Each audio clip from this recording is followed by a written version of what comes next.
Alright, folks. Michael, Vintage Diesel Equipment Service. We're at it again.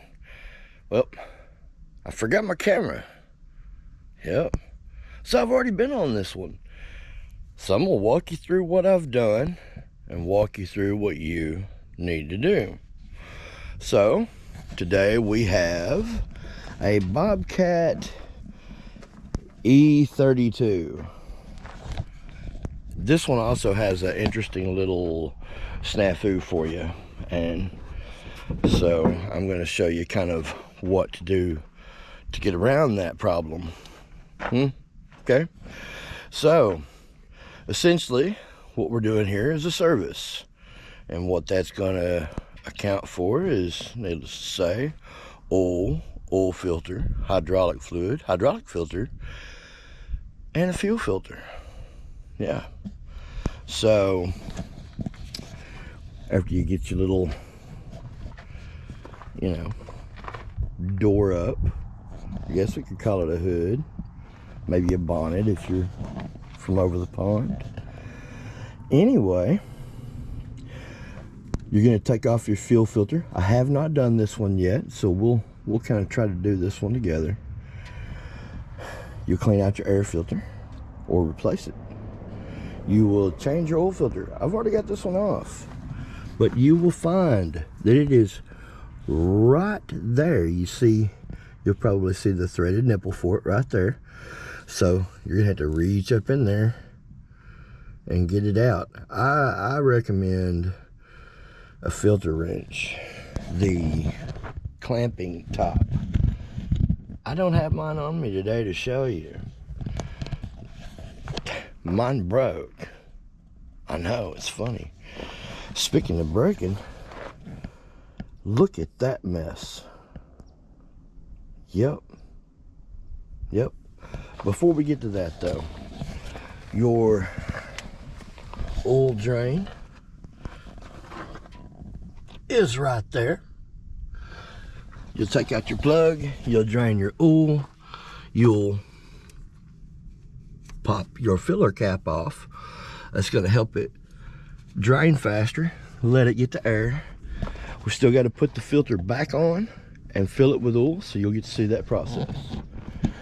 Hydraulic fluid, it's an interesting one. You're going to find your line, okay? So you'll look at your, pop up my screen so I can make sure you see it. You'll go to your Y here, you'll find it. It's probably over here buried somewhere. Run it out the side, okay? Yeah, use 2 wrenches, okay? Pop your cap off, drain it into a bucket, and then it'll be time to change the filter. Oh yeah, about that. Well, as you can see where I clamped it several times, and that didn't work. I eventually had to bust the dude open, and that didn't work. If you'll look, you can see right there, that line, see where the dirt's kind of separated?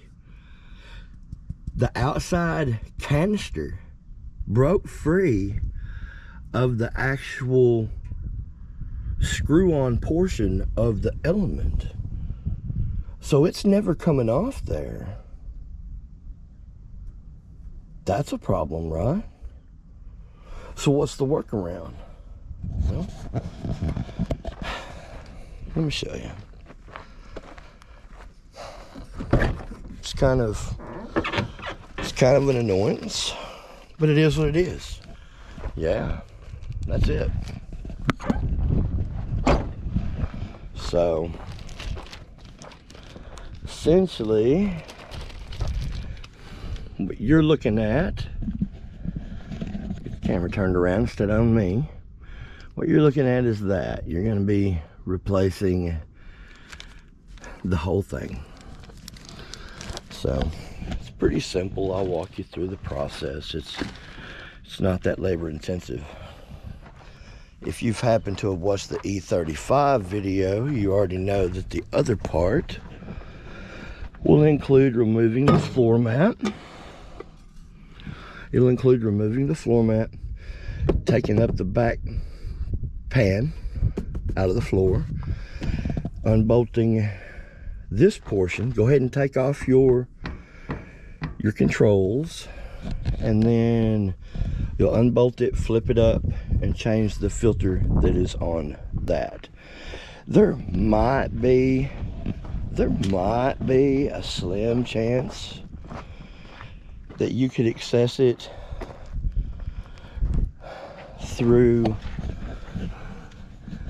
I mean, you'd have to have a really, really long arm, I'm just gonna say it. But there's the chance that you could reach through here. I mean, I can grab that. So maybe we'll try it that way this time. Let's see. Anyway, let me get set up, and we're gonna get after this.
Alright folks, so I've already got my filter off and the filter adapter ready to put on my new ones, but before I do, I figure it's a good time to address the O-rings, because what you're going to need to do, you're going to need to take the off the back side of the adapter. You're going to find a plug on the right, a sensor on the left, and then of course on the left also is your main service line.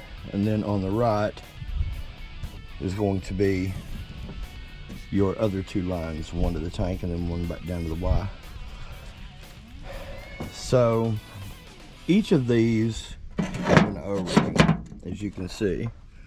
Okay, and let me get this trash.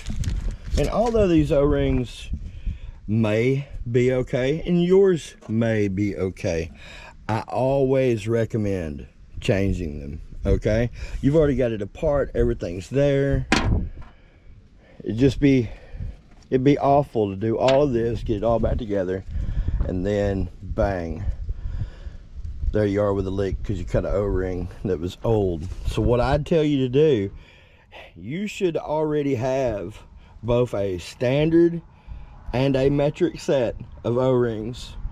And the things that you need to look for when it comes to replacing your O-ring, you need to pay attention to the inner diameter, the outer diameter, and the actual thickness of the O-ring itself.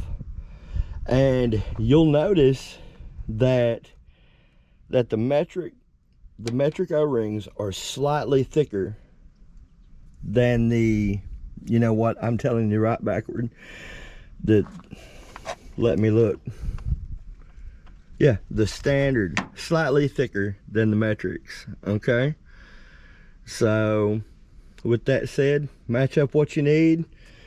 And once you got your O-rings on there and everything back on your on your adapter on the back side, these two, then you can go ahead and bolt it right back on and then get your service lines.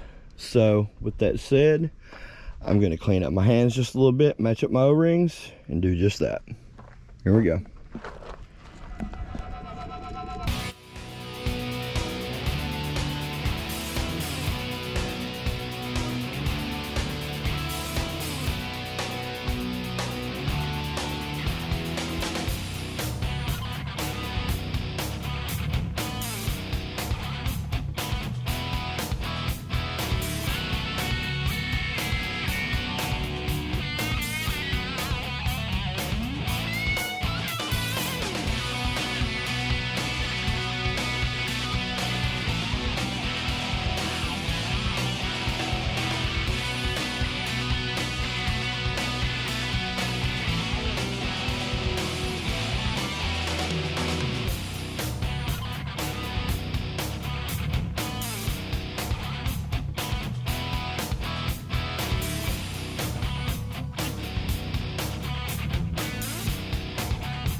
All right, everybody, let's get everything with hydraulics. I've already put the oil filter back in place. Sorry, I didn't think ahead of time to get the camera, but I'll get things set up and maybe we can tackle this fuel filter. Here we go.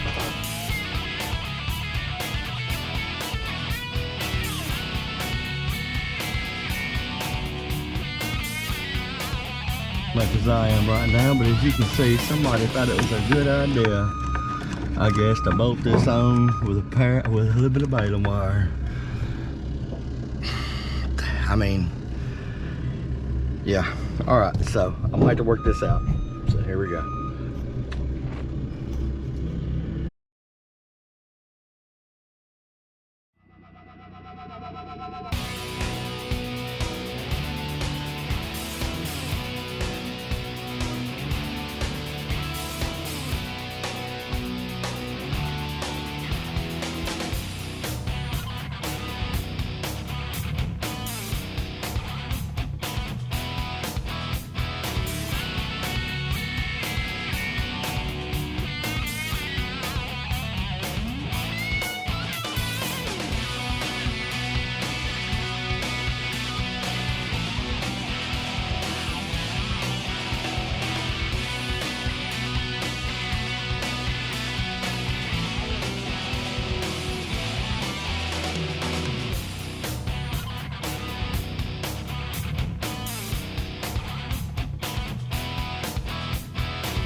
Oil, air filter, fuel filter. So now I'm gonna come up here and try and actually get it right through this little port window. I can't swear that this can be done this way,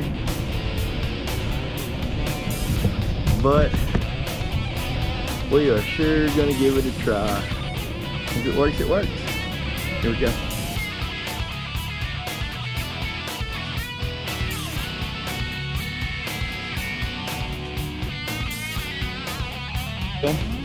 Maybe if I had a better filter wrench for that, it would have worked, but all I did was poke a hole in it. So we're gonna pull the floor and be right back.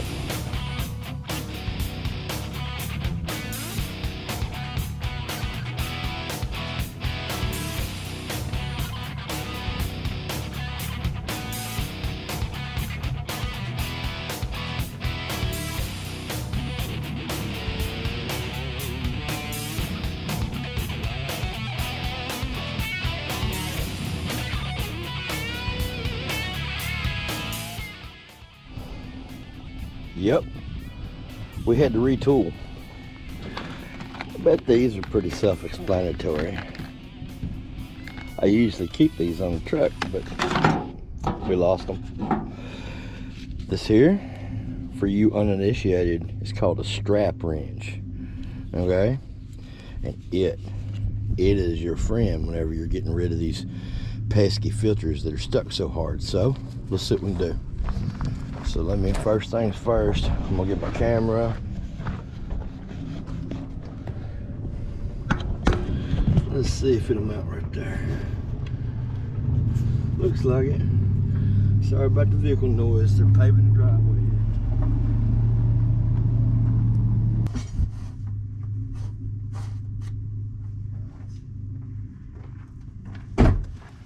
Alright, a little paper towel for the cleanup because there is going to be a mess. Essentially, you got to think about which direction you're going to turn. Looks like that's going to be our direction. Okay. See, it just tightens up and tightens up and tightens up. Put your ratchet in here. Turn it the right direction. And let's see if we can get it off here. Oh, it's still stretching.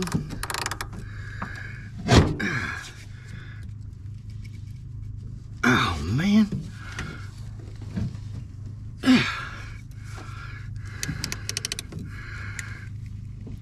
Ain't there yet.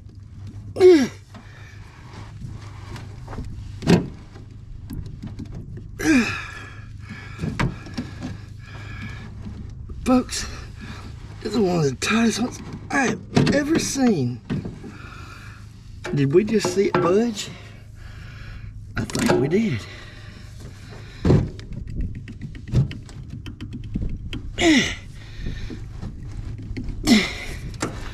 Oh, man.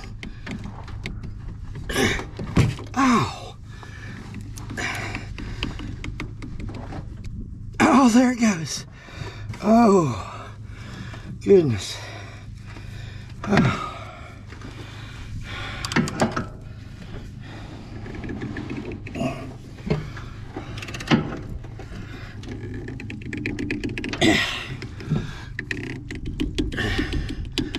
Look at that, would you?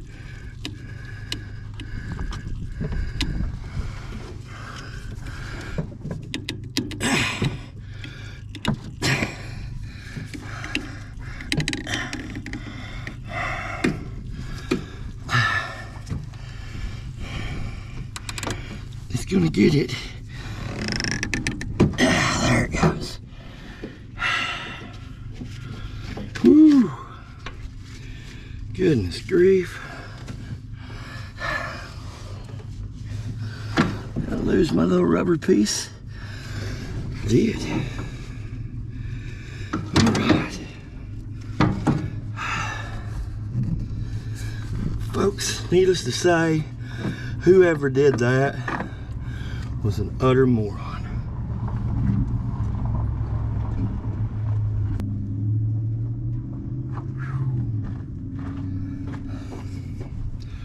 Now, this probably wasn't done, but this probably could have prevented it. Now,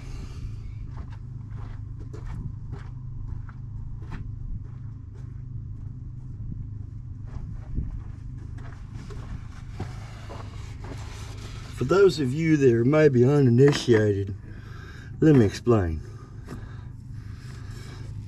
See? Watch. That is plenty. That is plenty. You don't have to do it any more than that.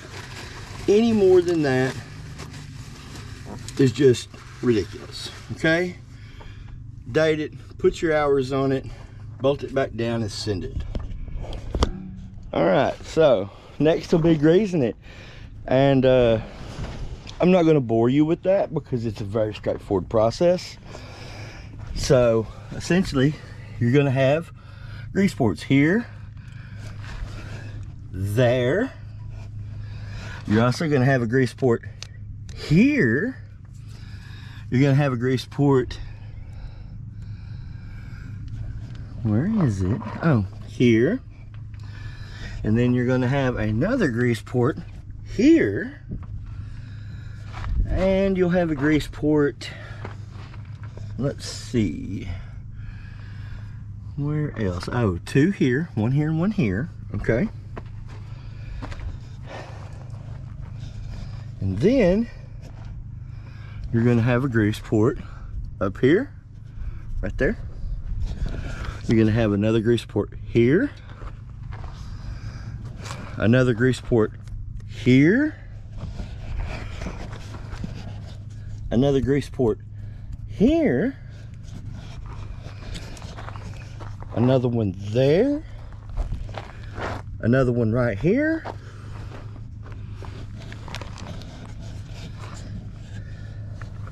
and then one on each side. Okay, and then one right in the front, but needless to say, you'll have to put it in a different position to get to that one. With that said, that has everything on this. Once you've greased all of those locations, very straightforward. You've topped off your oil, you've checked all of your tracks and everything and made sure that they are adjusted. By the way,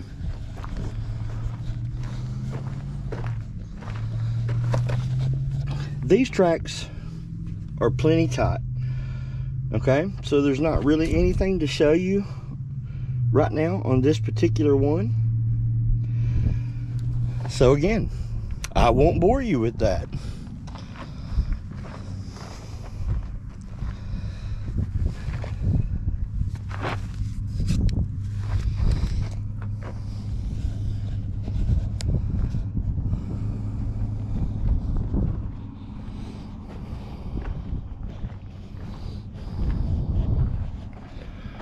All right, everybody, that's got the service concluded on this E32. Everything for me just putting the skins back on it. So thanks for watching, and we will see you in the next video.